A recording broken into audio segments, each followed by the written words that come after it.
Halo, salam sejahtera bagi kita semua. Baik, pada video kali ini saya akan membahas tentang media pembelajaran tentang artikel ilmiah. Nah, baik, sebelum saya masuk pada pembahasannya, terlebih dahulu saya akan memperkenalkan diri. Baik, nama saya Terzatullah Bulele, NPM 19053111006. Saya Prodi Pendidikan Fisika. Saya kuliah di Universitas Darmagong Medan.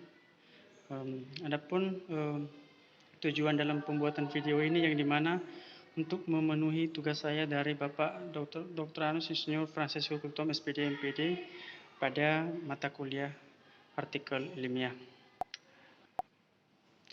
Nah, oke, kita langsung saja pada pembahasannya.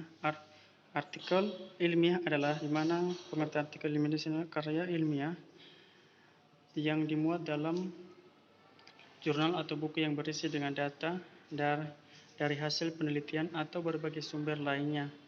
Nah, di mana secara umum sebuah artikel ilmiah memiliki struktur yang terdiri dari judul artikel, nama dan alamat, email author, abstrak, pendahuluan bahan, metode penulisan atau penelitian, atau temuan, diskusi, kesimpulan, dan daftar pustaka referensi.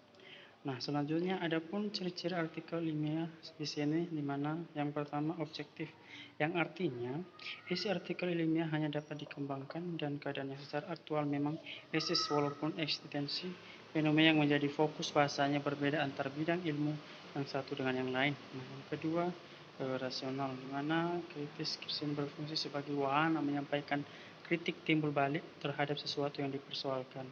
Nah, yang selanjutnya RSFI, di mana menahan diri, hati-hati dan tidak overselling atau jujur, lugas dan tidak menyertakan motif-motif pribadi dan kepentingan tertentu.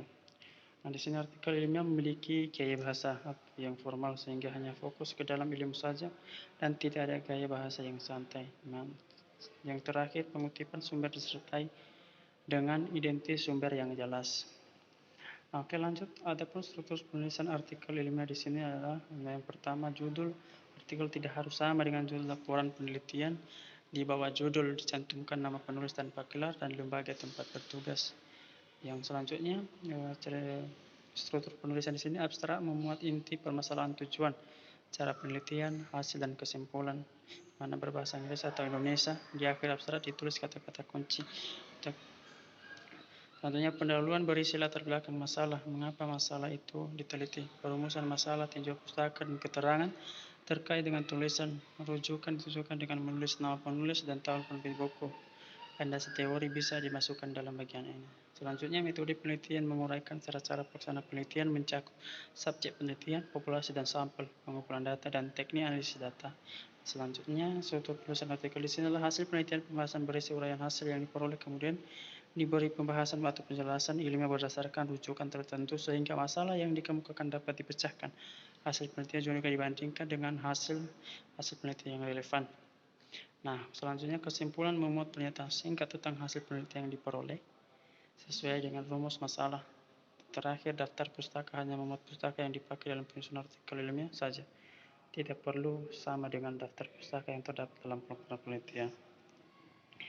Nah, selanjutnya struktur atau langkah-langkah dalam penulisan artikel ilmiah pada dasarnya mencakup yang pertama menentukan ide yang akan ditulis, yang kedua mengumpulkan bahan atau sumber tulisan, yang ketiga mengembangkan kerangka tulisan, yang keempat menulis draft tulisan, yang kelima menelaah dan merevisi draft tulisan, yang terakhir memfinalisasi tulisan. Nah, oke, mungkin hanya itu saja yang saya bahas dalam media pembelajaran tentang artikel ilmiah ini. Mungkin kalau ada kata-kata yang kurang paham atau kurang menyenangkan atau masih ada materi yang belum saya cantumkan di video ini, mohon dimaklumi. Nah, atas kritik dan saran, saya harapkan terima kasih. Salam sehat, salam pendidikan.